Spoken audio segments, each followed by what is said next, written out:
Democrats are still losing it right now because of Trump and Vance's popularity, and I'll show you in the second segment what I'm talking about. But first, JD Vance was speaking to the Marines at Quantico, and I wanted to show you a snippet of his speech because it was one of the most inspiring commander-in-chief moments, if you know what I mean, that I've ever heard. Take a look. So here's the thing. Under President Trump's leadership, we believe in a very simple principle. We don't care who you are, where you came from. We don't care what skin color you are. We care about excellence and we care about patriotism. And if you are awesome and you are a patriotic young Marine, then we are going to do everything that we can to make you the most lethal fighting force the world has ever seen. And that is what we're doing every single day. No more quotas, no more ridiculous mumbo jumbo, no more diversity trainings. We believe the real strength and the real diversity in the United States Marine Corps is that you all come from every walk of life, come from every corner of America, and you have got the strength and the purpose to win the nation's wars. And that is what the Marine Corps is going to do, just like it's done for damn near 250 years. That is such an unstoppable message. It transcends politics, it gets over partisanship, it's really not about any of that. And as I've talked about in the past, I've had some reservations over JD Vance being the successor to Donald Trump. We disagree on a few policies. Again, I think where his head's at is good for most of them. He's America first, that's good. But he's not necessarily as conservative as I'd like him to be, and he's not as tested in terms of like what he'll actually do as some other people. So I've had some disagreements, but hearing stuff like that video makes me want to vote for him so much more, not just obviously against a Democrat, which I would do anyway, but in an actual primary. And I'm willing to bet that as other Americans see that, they will want to vote for him too. Democrats cannot fight that message. They cannot. It's indefensible to go after that message. JD Vance is essentially saying, and this is what Republicans' kind of message is right now, no one cares where you're from. They don't care about your skin color. We just care what's on the inside, meaning your work ethic, your heart. That is what we care about. And at the same time, you have Democrats messaging. Their message is all about your immutable characteristics, things that you cannot change. They care about your skin color. They care about your gender, your sexual orientation. Those things are the things that define a person, according to the left. And that is such a losing argument. Hey guys, I know that filing taxes can be stressful, so I wanted to introduce you to the people who do my taxes, Quick Tax America. Quick Tax America has gotten its average tax returner $4,000 back already just this year, and unlike the other services, they're not raising rates just because it's March or it's April. They do all federal tax returns for only $69. It's a completely transparent price because it's their only price, no matter how complicated your taxes are. They do all the work for you as well. There's no more going to these online services where you spend 4 hours doing all the work yourself only to find out that it's going to cost you $400 at the end. With them, they have that one transparent price and they do all the work for you. All you got to do is upload your files, answer a few basic questions, and schedule a 15-minute finish your return call with a tax professional, and they do all the rest of the work. So go check them out at quicktaxamerica.com, or you can go to the link in the description below. So Democrats know that the identity politics argument is a losing argument, and that is why we're seeing a huge shift right now towards class warfare. And that is what we saw this week from Bernie Sanders. Bernie Sanders went on an unhinged rant on the House floor calling for the heads of billionaires this week. Check it out. You don't hear it talked about here at all. But the American people do not believe that it is appropriate that three people, 1, 2, 3, Mr. Musk, Mr. Bezos, and Mr. Zuckerberg, 3 Americans own more wealth than the bottom half of American society, 170 million people. Really? 3 people own more wealth than 170 million people? Anybody here think that is vaguely appropriate? And by the way, those very same 3 people, 3 richest people in America, were right there at Trump's inaugural, standing right behind the president. So you want to know what oligarchy is? I know there's some confusion out there. What is oligarchy? Well, it starts off when you have the 3 wealthiest people in the country standing right behind the president. Class warfare, the bread and butter of leftism. It's the only thing that they can do at this point, in my opinion, to put themselves back on the map. Nothing else is working. They've gone for the identity politics.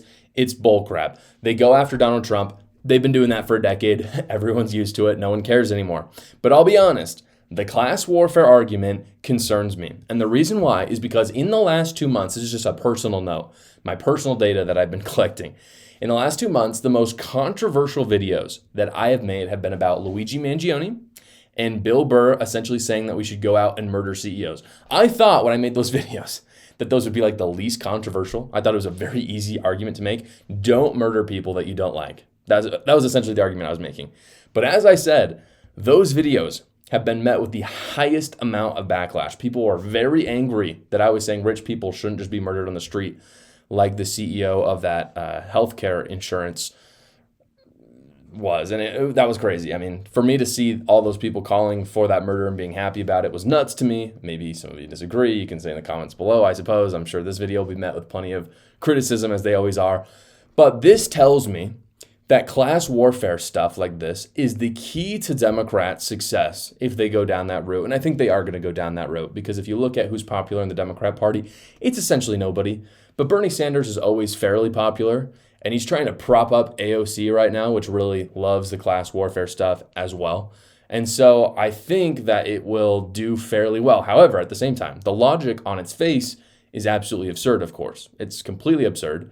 Bernie is saying billionaires should not exist. That's the argument.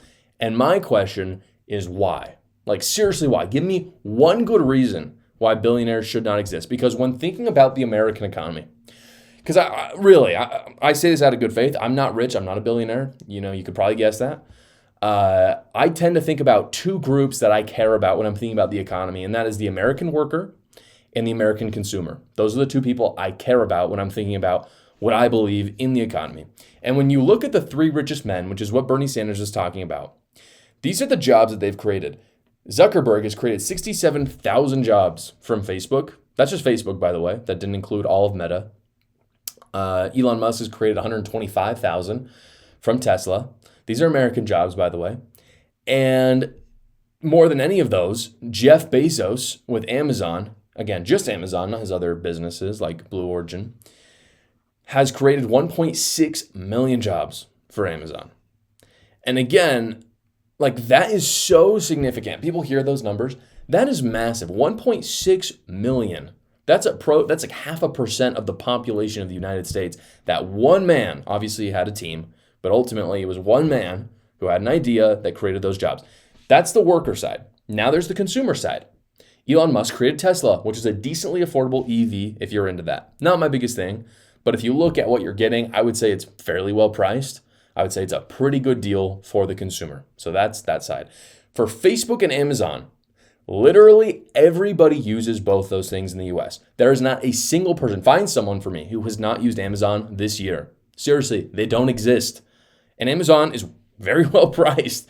Their membership is like $16, $20, something like that a month. It's fantastic for what you get. And Bernie Sanders wants to take away the incentives for companies like Amazon to even exist. Make no mistake, if there was no billionaires in America, Amazon would not exist. It would not exist. People out there saying it would are crazy. They don't understand economics. They don't understand incentives. They also don't understand that this is not a zero-sum game. Jeff Bezos did not steal money from poor, hardworking Americans in order to be a billionaire. Instead, he created value and created, again, 1.6 million freaking jobs, which none of us are ever going to do. The government's certainly not going to do that. The government doesn't create jobs, by the way. All the time we'll hear, oh, the Biden administration created jobs. Even the Trump administration, they created 200,000 jobs. No, they didn't. They did not. When you see that Donald Trump created jobs, what that means is that he ended regulations, maybe lower taxes, got out of the way so people like Jeff Bezos, who want to be wealthy, had the incentives to make a good business and create jobs. That's how it works. The government never creates jobs. It can't do it. It's stupid. It doesn't know anything. People who say they do, like Bernie Sanders, are lying to you. But that's not particularly hard to argue with. I think most people understand that when it's argued against. When it's not, people start to listen to Bernie Sanders. And this really points to the greed of it all, in my opinion. Bernie Sanders does not care about people being rich. He cares that there are people richer than him. People say this openly. This is not me putting words in people's mouth. The problem, I was arguing with someone just the other day about this, is wealth inequality. And again, my question for people is, give me a single problem with wealth inequality. Really, tell me the problem. If, for instance, I'm just saying on its face, wealth inequality. Let's say everybody are millionaires in the world, but there are tons of trillionaires. Is there a problem with wealth inequality then? Or is the problem today that there are poor people? Because I would posit that if everyone were millionaires in the world and there were trillionaires, people would still care about the trillionaires, even though they're doing great. And what I would say is I care more about the people who are actually in poverty. And if we want to talk about that, let's talk about it. I don't think anyone wants people to be in poverty. But tearing down rich people who have, again, created the incentives necessary to actually have jobs in the world to help those poor people is a massive, massive mistake. And Bernie Sanders simply cares that there are people richer than him.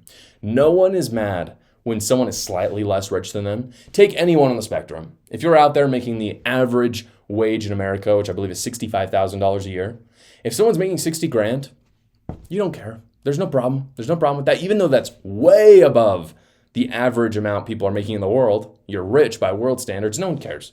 And if there's a millionaire out there, like Bill Burr, for instance, who literally is worth $20 million, if someone's worth $18 million, he's got no problem with that. There's no wealth inequality problem in that. It's people richer than him. And even if there's someone worth $1 billion or two or whatever it is, like say Mark Cuban is always going to have problems with the people who are worth $100 billion, not even thinking about all those people who are literally worth nothing compared to him. And that's because it all comes down to who is richer. It's not about wealth inequality. It was never about wealth inequality. It's about envy. And I think that all I want to know is give me one reason why it's bad Bezos has over $100 billion. Give me one reason, like a true reason why it's bad that he did that. And I'll give you 10 reasons why it's a good thing, because he's created good for all Americans through consumers as well as for the workers. And this is the good news for Republicans, I think. This is a very easy argument to win because it's completely illogical from the lefties. There's just no logic to it. There's none. It can be poked through easily. And so the solution for Republicans is we cannot just let people like Bernie Sanders yell at space, because when they yell at space, it doesn't encounter conversation or debate, and people start to listen because it riles up emotions in them without it actually being logical. If they yell at space, they'll be successful. But if we actually can get those ideas under debate and conversation, we have to scrutinize these ideas. And if we do, their ability to rile people up is going to completely fall away in the face of logic and facts, and the class warfare will fail. If not, class warfare will take down the Republicans in 2026 and in 2028. If you've been a long-time listener on the show, then you know that I wrote a book about how the left has completely devolved into a cult. It's up on the bookshelf right there, actually. It's called A New Cult. Go check it out right now if you haven't already. I don't know what you're doing. I had a great time writing it. I know you'll enjoy reading it as well. It's only $9.99 on Amazon. Go check it out. The link is in the description below. Thank you so much for watching, guys. If you haven't already, go down below, like the video, subscribe to my channel, and watch another video.